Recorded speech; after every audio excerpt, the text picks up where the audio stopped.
When people say a machine learns from data, it can sound as if a computer reads a spreadsheet, understands the world, and becomes intelligent. That is not what happens. A learning algorithm makes a prediction, measures how wrong it was, and adjusts itself to make a slightly better prediction next time.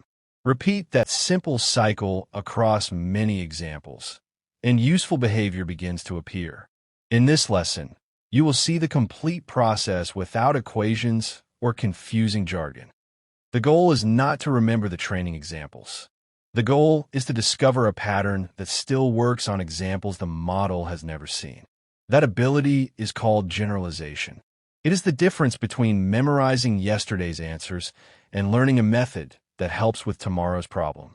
Everything we do during training is really an attempt to produce reliable behavior on new data. Imagine that we want to estimate the price of a house. We collect examples of houses that have already sold. For each one, we record useful details such as floor area, number of rooms, neighborhood, age, and the final sale price. We're not telling the model a complete rule for property prices. We are giving it examples from which it can search for a useful relationship. Each example has two important parts. The details we provide to the model are called features. In our example, size, rooms, location, and age are features. The answer we want the model to predict is called the label or target. Here, the target is the sale price. A supervised learning dataset pairs features with known answers, so the algorithm can compare its predictions with reality. Before training, the data needs attention. Missing values, duplicate records, incorrect prices, and inconsistent measurements can teach misleading patterns. Coverage matters too. If the dataset contains only luxury homes from one neighborhood, the model cannot magically understand small homes across an entire country. A model learns from the world represented in its data, including the gaps and biases inside that representation.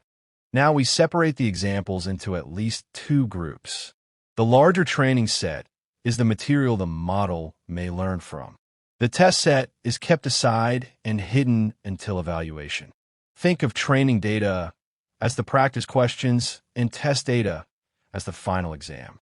If the student sees the exam answers while studying, the final score no longer tells us whether real learning happened.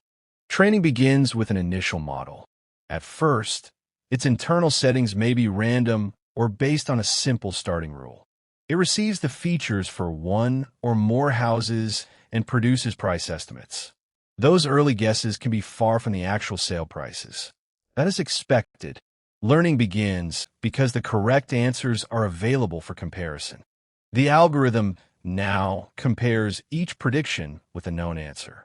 The difference contributes to a number often called loss.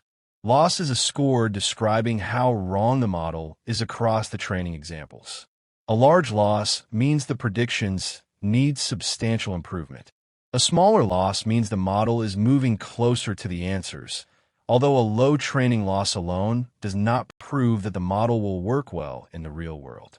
Using the error signal, the learning algorithm adjusts the model's internal parameters. You can picture thousands of small control knobs. One adjustment may increase the importance of floor area. Another may reduce the effect of age. The model makes new predictions, measures the new error, and adjusts again. Each step is small, but repeated corrections guide the model toward a pattern that fits the training data better. When the model has worked through the complete training set once, that pass is often called an epoch. Training may continue for many epochs. We watch whether the loss generally decreases and whether performance on separate validation examples improves. The numbers may move unevenly, but the basic idea stays simple.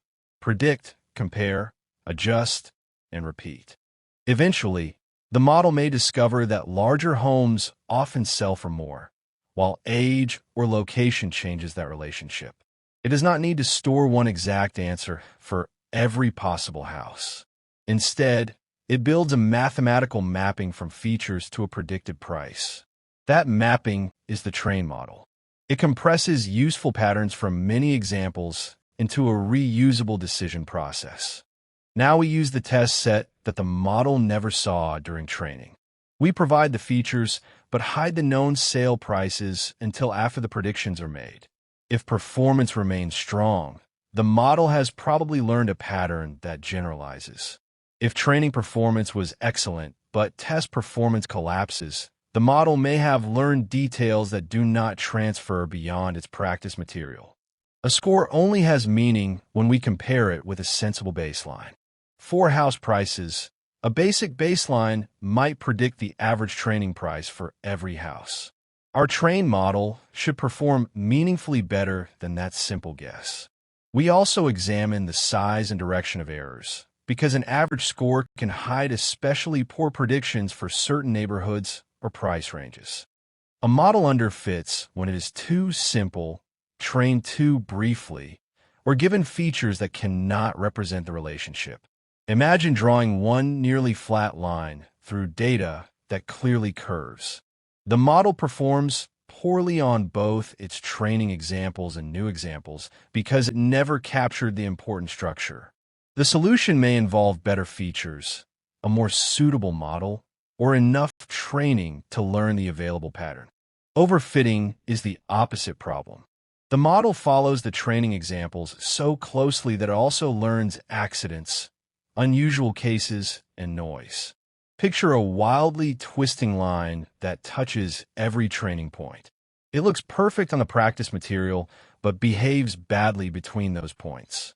High training accuracy with much weaker test performance is a classic warning sign.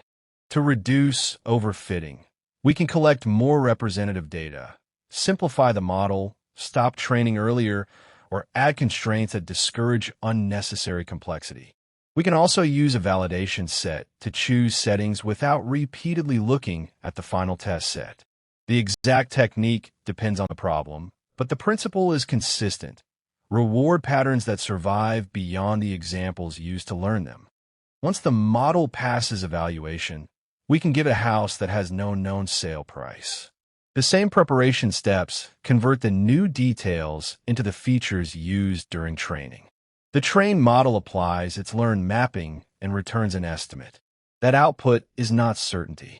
It is a prediction based on patterns in past data, so it should be monitored as markets, populations, and real-world conditions change. Here is the full process. Collect representative examples. Separate features from the answer. Reserve unseen data for evaluation.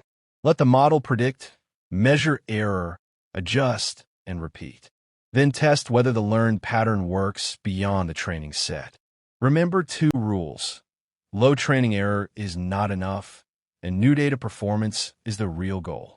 In the next lesson, we will turn this process into a small house price predictor in Python. Subscribe, and we will build it together step by step.